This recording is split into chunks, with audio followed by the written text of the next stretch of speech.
Hey, I'm Michael from Total Chaos Fabrication. I work in the R&D department with my boss Matt, who is the husband of Nicole. They're both the owners of the company. Today we're going to focus on the first gen Tundra frame platform.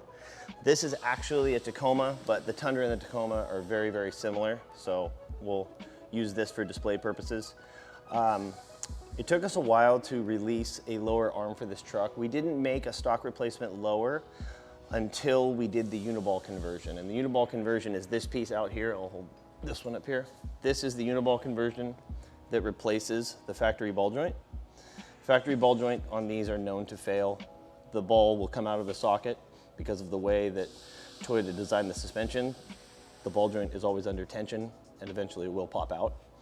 So we utilized a 1-inch uniball spherical bearing with 5/8 grade 8 bolt that holds it all together. So once we came out with this, we decided it was worth the R&D time to make a stock replacement lower arm. So with the stock replacement lower arm, you get polyurethane bushings instead of the rubber inner bushings. A lot of times, especially on these older vehicles, the inner pivot bushings will be really worn out rubber. The vulcanized rubber will become torn or worn out.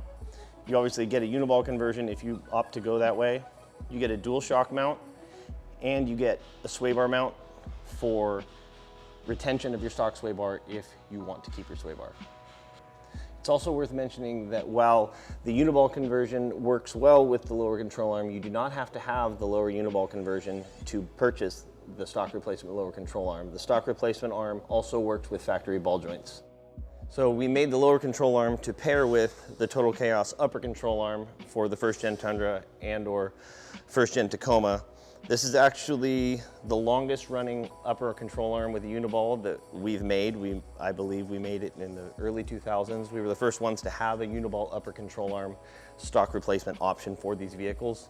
What we did is we put a 1-inch uniball just like the lower, but we put an adapter here that adapts it from, the ball joint normally presses into the steering knuckle and goes through the upper control arm.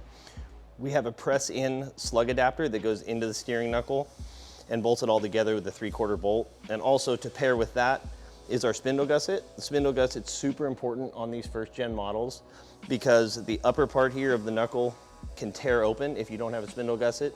And also they have a tendency to bend without a spindle gusset. So that's another huge one for these first gen models is the spindle gusset. Another thing that Jim Bob's gonna be doing on his build is utilizing DuraBump bump stops. These are the factory bump stops that are hard and rubber and kind of have a really harsh ride when you contact the bump stops. These DuraBumps have a lot more kind of cushiony and dampening style effect. He's going to be using ADS coilovers too, which I was super impressed with these coilovers when we got them.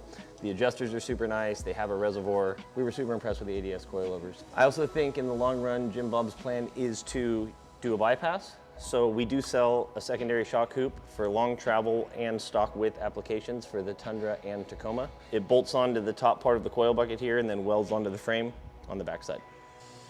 Just to give you guys a little more insight on why we made the uniball conversion, here's a stock ball joint and here's a stock ball joint about to fail. You get any more than that driving on the road and eventually that ball is going to come out of the socket, and when that happens, the wheel comes off. A lot of times it pulls the axle out of the inner CV, breaks the upper ball joint, folds the tire and wheel back into the fender well and creating thousands of dollars of damage. So when we came up with this, there's really, I shouldn't say no way, but a very, very, very, very little likelihood of this ball coming out of the race of the uniball. It would have to be really neglected and not checked on. We use grade 8 hardware with a 12-point bolt machined down so the head of the bolt doesn't contact the outer CV boot. We have a tie rod version that works with your factory tie rod, and we also have a Heim joint version if you get our Heim steer upgrade for the outer. They both use 10.9 hardware where it fastens to the steering knuckle, and we recommend using red Loctite on those because those have been known to come loose on the factory ball joints because there's no nut or anything, it's a blind hole. This is an example of the polyurethane bushing with steel inner sleeve setup that we use. When you put this in your frame, the frame pinches on the steel sleeve and the polyurethane pivots around the steel sleeve. In the stock form, you have a vulcanized rubber bushing. So when your suspension moves with a stock part, there's nothing actually pivoting, it's just rubber flexing. And you can see here how much the stock rubber flexes.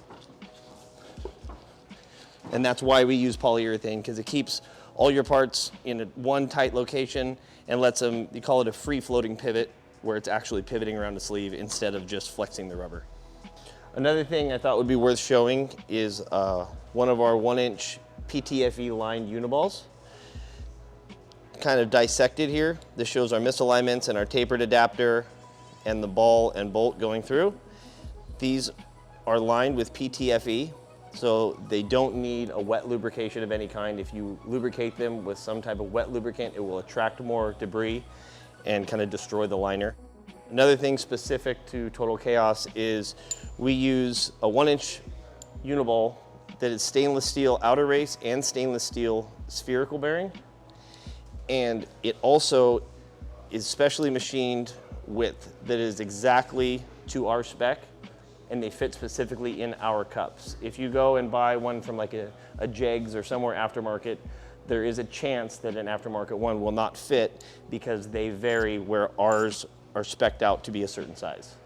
The other big thing with these first-gen models is the steering rack bushings. The factory rubber bushings get blown out really easy, and even when they're brand new in stock form, they have a lot of movement in them. The vehicle's rear steer, meaning the steering rack is behind the front wheels and it's being pushed on, and anytime something is being pushed on, it's harder on it than if it was being pulled on.